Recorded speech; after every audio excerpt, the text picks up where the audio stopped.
member for Nanaimo, Ladysmith. Thank you, Mr. Speaker. I'm seeking unanimous consent to say a few words on behalf of the Green Party. Does the honourable member have unanimous consent? Yes. I believe we have unanimous consent. Please proceed. Thank you, Mr. Speaker, and I'd like to thank all of the speakers that came before me today and for sharing your powerful words and to recognize this day. I recognize that we're on the traditional territory of the Algonquin First Peoples, and I stand here before you as the descendant of white settlers who are in part responsible for the actions of our government and our churches. Today is Orange Shirt Day, when we honor and remember residential school survivors and bear witness to their healing journey. It's important to recognize the destructive policies of governments of our past that have sought to destroy the cultures, languages, and way of life of Indigenous people in this country. I've had the honor and privilege as a filmmaker of working with First Nations elders in my community, the Snanawas, Staminas, Snuneymuxw, to interview elders. I worked on a project with the Hulkaminum Health Hub for a film called Tatalatal, Getting to Know Each Other, and it was to educate people that went into the healthcare system in the Cowichan Regional District so that healthcare workers understood the history of colonialism in this country and how it affected people, why Indigenous people didn't seek healthcare when they went in, when they were having health issues. And when I talked to those elders, they talked about the residential school experience that they had.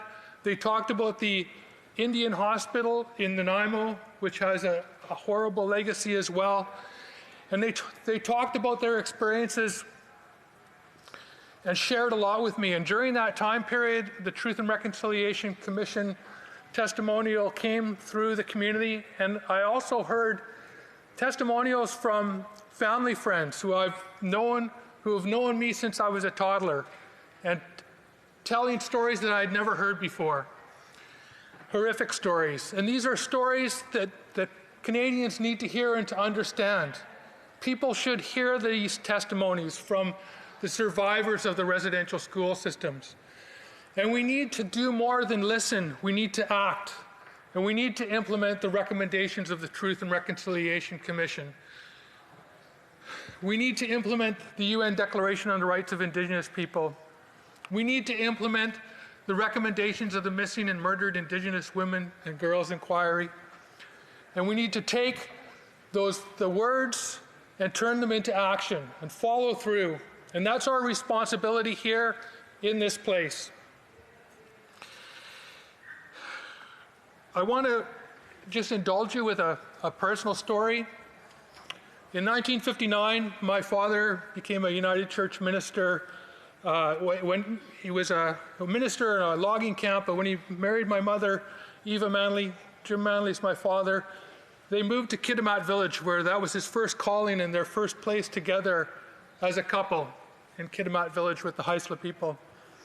6 years later, 5 years later, I was born, and 6 years later, my parents adopted my sister Heather, who is Indigenous.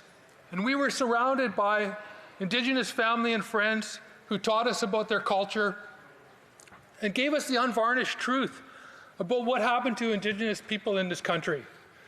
They taught us a lot. And at 2 years old, I was adopted because my grandmother on my father's side died when my father was 19. We were adopted by Granny Irene Starr, when I was 2 years old, and she took us into her arms. She was such a loving, caring woman that the kids in the village would just glom onto her. They were all attracted to her beauty and to her loving nature. And Granny Irene was somebody that I loved dearly. But she went to residential school, but she never talked about it. It wasn't an experience that she shared. When we were teenagers, we figured out that all of these family friends were actually my sister's biological family.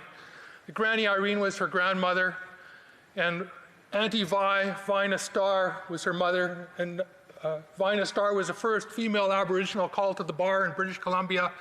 And my sister, who spent 25 years with the Ontario Provincial Police, working in Indigenous policing in the north, is now working on her bar exam right now. Heather Manley, good luck with your bar exam, following in the footsteps of your mother. In the early 90s, when Willie Blackwater was taking his case against the Alberni Residential School and the United Church and the Government of Canada, my parents stood with him because they felt a responsibility as members of the church and my father as a minister. And my father did research, and he found letters in the archive. He was looking for research on the Alberni School, but he found a letter in the archive written in 1898 by a woman called Elizabeth Shaw. And it was an 18-page scathing letter. This woman came from the east and went to the Port Simpson School, run by Thomas Crosby, and she outlined 18 pages of abuse, systematic abuse of kids. This was 122 years ago this letter was written. And my father found the letters of the government ministers and the church officials who all shut her down as a whistleblower and called her crazy. And she lost her faith. She ended up dying in a mental institution in Brockville. And the people that read those letters in the film that I co-produced with my mother called The Awakening of Elizabeth Shaw, they were all connected to this story. The ministers read the voices of the ministers, government ministers read the voices of government members. And my father read part of it. The Duda Word girls read the voices of the chief and the chief's wife from Port Simpson. And my mother asked Granny Irene to sing in the song, sing in the film, and asked her to sing a hymn called Flee as a Bird. And when my mother explained it to her when we were recording, she said that the children in these homes couldn't escape because of the ocean and the mountains. There was nowhere for them to go. And Granny Irene sang this song and her voice broke and trembled. And at the end, when she finished singing, she wept. And I knew she had never talked about residential school, but I knew that she had suffered trauma. She had suffered a lot of pain, and so had all her children and grandchildren from what had happened in residential school. And so it's incumbent upon all of us we know the truth.